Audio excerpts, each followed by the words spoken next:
The Brotherhood's siege is in vain. I am Dracul, Prince of Darkness.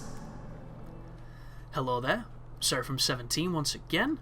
This is my Castlevania Lords of Shadow 2, Prince of Darkness difficulty walkthrough. We're going to be getting the, I think his name is Agreus or Agreus. I might be wrong, it's been a while since I've listened to his name / read it. But he's the brother of Pan, and he has a fragment of the Mirror of Fate. So we're going to be doing some mild platforming through these snowy, wintry castles. We're going to come up against a new enemy, a Brotherhood Templar Elite thing, who's got armour and needs to have his armour broken before you can damage him. And you're also going to meet one of the clerics, one of the priests, I'm not too sure of the name. He's a magic-using douche, basically. And they're not too bad, unless they start spamming projectiles. That's literally the only thing they've got that's a threat. And because this is the hardest difficulty, when you're at a distance from things, the AI is programmed to spam projectiles, and it's a little frustrating at times, but you should be okay. And the fight triggers after you fall off this jumping section. And unfortunately, you have to skip this cutscene here every single time you do this moment, which, why they don't put the checkpoints on the other side of the cutscenes, I will never ever understand. And the only thing it could be is that it's buffering a loading time, so it's buffering the fight itself. And even then, if you optimize your game well enough, you shouldn't have to do that. And it's another one of my biggest criticisms of this title. When you die, it shows you the book like it did in the first game, and it asks you to retry instead of, just retrying automatically. And then it cuts to Gabriel stood with the Dracula theme, and then he does this kind of serious look gopher YouTube video move where he stares at the camera once it's finished loading, and the entire procession takes about 40 seconds even when it's installed. And it's just not cool, man. And sometimes Gabriel will even give you a little bit of a rundown on exactly what's happening in the game. And if you die a lot on a section, which can happen if you've got low life and you've been put in a bad spot, you see it a lot, and it gets really tedious. And when you've got a game like this that does that, and then you've got a game like Metal Gear Rising where when you die, the first option it gives you is to continue, and almost 5 seconds later the fight's beginning again, how can you ever go back to waiting through bullshit? And it's one of the things that, if they streamlined that element, I think a lot of people would probably try the harder difficulties more often. But because they have to sit and wait on every potential failure that is punished mercilessly, they just don't try. And it's another one of those barriers to entry, and even experienced players. Like, one of the things I hate most about Dark Souls, and the Souls series in general, is that when you die, you're generally so far away from where you were in the first place that you have to run back, and it takes 5 minutes. And the 5 minutes it takes to get to the thing that killed you is longer than the fight with what killed you. And on Dark Souls, there's a reason for it, because it's the way the game is made. It's intentional about respawning enemies and learning from your mistakes and the bonfire mechanic, but it's still archaic and annoying.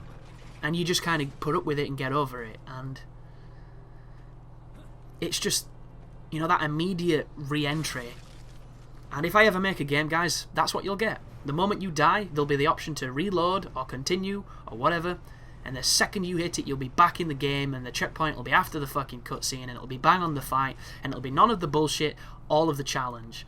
Because that's what it should be. This is another loading zone. What the swords do here is it loads the opposite area. So if you come in that door, the other door will not open until you shut this one and load the other zone. Which must be hardware restraints, or just poor optimization, because I can't think why it needs to be that. But speaking of things that don't need to be in the game, this is by far the funniest section in this entire game. This is the moment where people really realise that there's something fundamentally wrong with this title. Because you're about to have a stealth section against a boss. And the stealth section involves not stepping on leaves. And if you do step on the leaves and you alert the person, and he finds you, it is immediate failure. And it teleports you back to the beginning of the area. And thank the heavens that it's a very short sequence, that once you know the path is quite simple.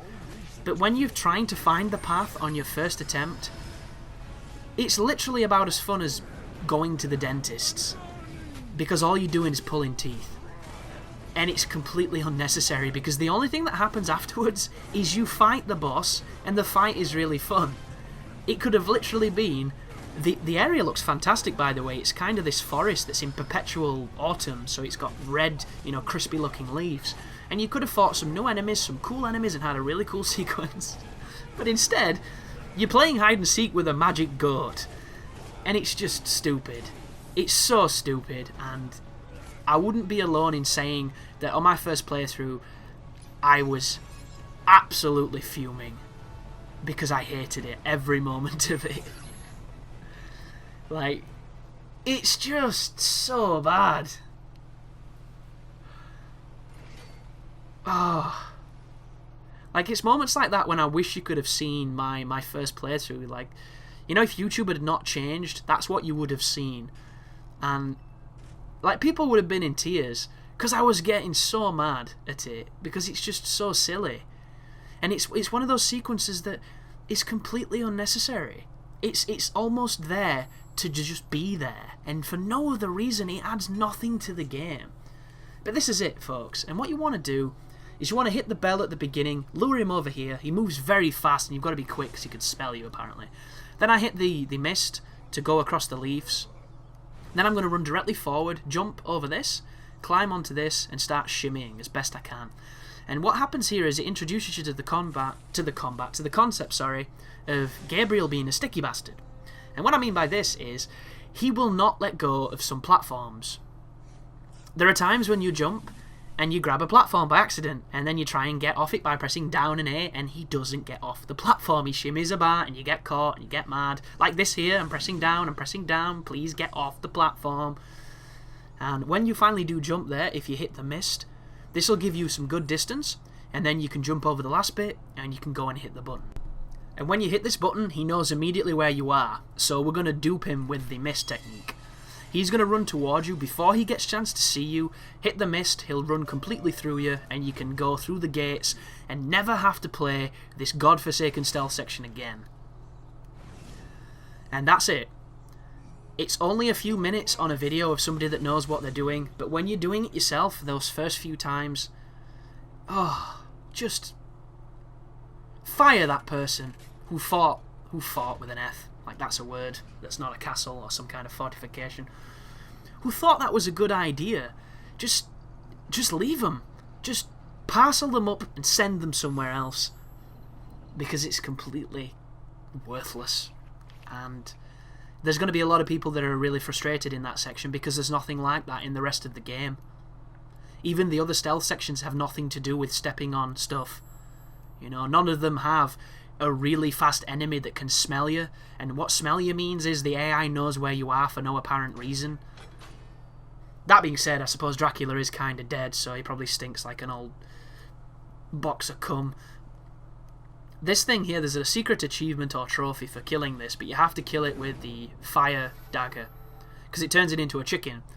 And if you've ever played the old Castlevanias, that was one of the ways you healed, which is a nice little homage.